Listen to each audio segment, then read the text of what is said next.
Dia 25 de fevereiro. São Tarásio, patriarca de Constantinopla. 806. São Tarásio, natural de Constantinopla, foi um dos patriarcas mais célebres da Igreja Oriental. O pai, nobre patrício e bom cristão, teve todo o empenho em proporcionar-lhe uma boa educação. O filho satisfez perfeitamente seus desejos e esperanças do progenitor, tanto que, uma vez conhecido na sociedade, era objeto de admiração de todos por causa do seu saber e belo caráter. Abriam-se-lhe ao futuro as perspectivas mais risonhas e prometedoras. Convidado pelo imperador Constantino e sua mãe Irene, ocupou o cargo de cônsul e mais tarde de secretário do Estado. Os atrativos do mundo, o brilho de posições elevadas, não conseguiram, entretanto, ofuscar-lhe a vista. A vida na corte, tão cheia de seduções e escolhos para a virtude, em nada lhe modificou os sentimentos de piedade e a sobriedade de seu caráter. A todos e em todas as emergências dava o exemplo de cristão reto. Havia no Oriente uma seita que combatia o culto das imagens chamada a dos iconoclastas. Paulo III, patriarca de Constantinopla, embora merecedor dos maiores elogios, como prelado virtuosíssimo e caridoso que era, teve a fraqueza de não se opor à perniciosa seita com a energia que as circunstâncias exigiam, tanto que a opinião de muitos católicos o acoimava como fautor da mesma. Uma doença grave que Deus lhe mandou abriu-lhe os olhos. Muito arrependido do erro que cometera, renunciou ao cargo e retirou-se para a solidão, a fim de fazer penitência. Tão firme ficou nesse propósito que amigos íntimos não o puderam demover do intento. Uma visita da própria imperatriz Irene e suas insistências para que voltasse ao cargo não tiveram melhor resultado. Paulo tomou o hábito de monge e propôs a Tarásio para seu sucessor. A indicação não podia ser mais acertada, apesar de Tarásio se opor com toda a força. Paulo morreu pouco depois e Tarásio recebeu a sagração patriarcal na festa do Natal de 784. Uma das condições principais sob as quais Tarásio tinha aceito o cargo de patriarca fora a convocação de um concílio que decidisse a questão do culto das imagens. O concílio realizou-se em Nicéia, na Bitínia, e o resultado foi a anatematização da heresia dos iconoclastas. Tarásio, na compreensão nítida da alta missão de bispo e patriarca, praticou as virtudes cristãs, procurando ao mesmo tempo as implantar na alma do povo. A todos dava o exemplo da caridade prática, convidando a pobreza para com ele partilhar as refeições em palácio. Esta prática não teve a aprovação de todos, e houve quem o censurasse por isso, querendo fazer-lhe ver que a caridade, assim compreendida e efetuada, não condizia com a dignidade que representava como patriarca. Minha ambição única, respondia Tarásio, é imitar nosso Senhor Jesus Cristo, que viveu para servir aos outros e não para ser servido.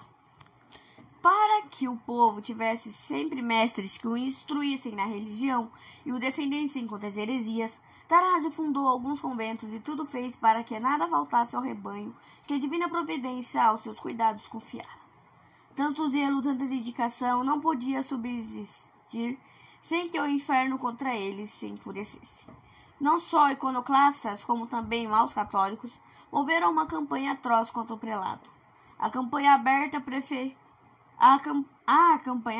preferiram a encoberta, e muitos meses não se passaram sem que Tarásio se visse emaranhado nas malhas e calúnias de toda espécie.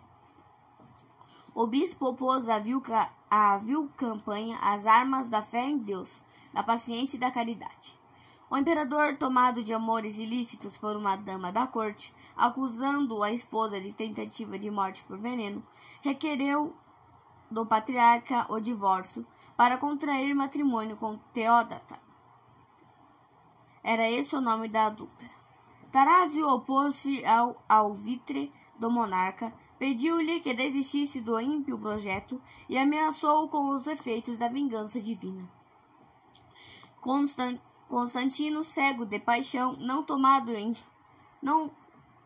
em consideração as advertências e conselhos do patriarca, exigiu-lhe a aprovação do casamento com Teódata, alegando, infelizmente com razão, a atitude de patriarcas anteriores em condições idênticas. Tarásio, porém, ficou firme e disse: mais temo cair em desagrado do rei dos reis que perder as boas graças de um rei mortal.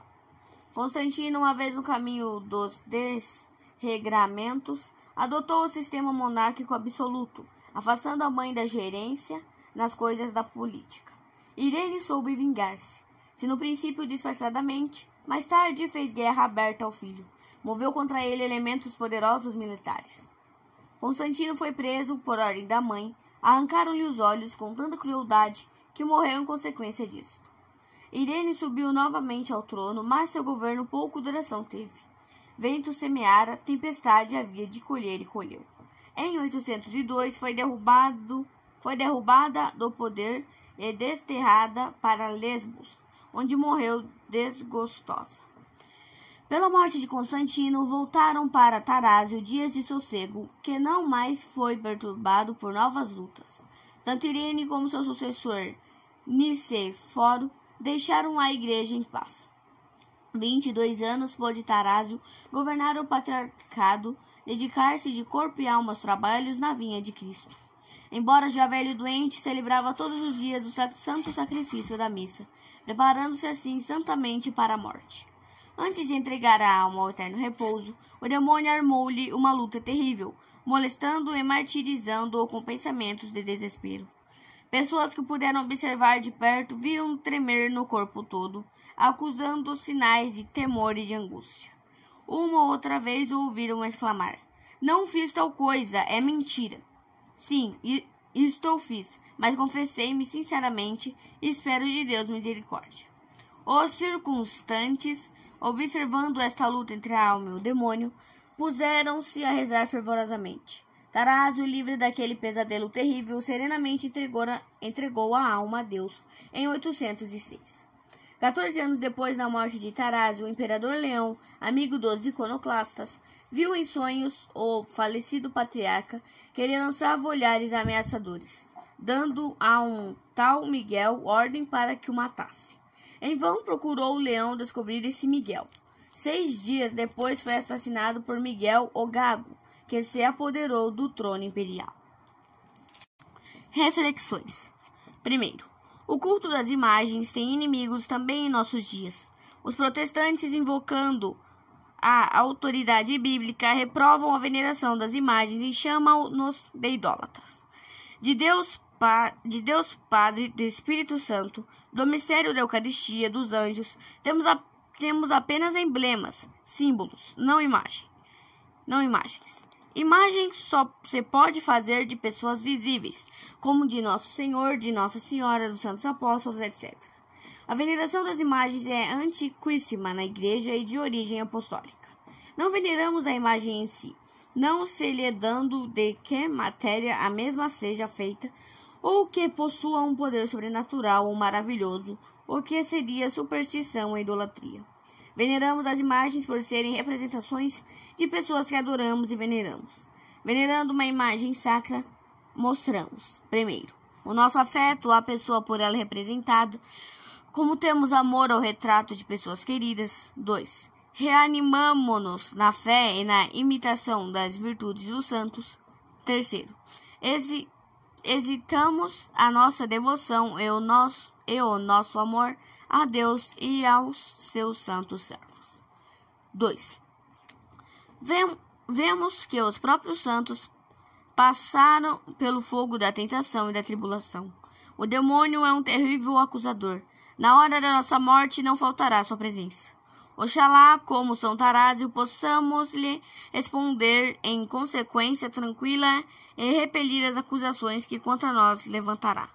A confissão de Santo Agostinho fecha as fauces do inferno e abre as portas do paraíso.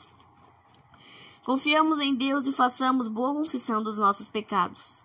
Se confessarmos os nossos pecados, diz São João, Deus é fiel e justo para perdoar-nos os pecados e purificar-nos de toda a iniquidade.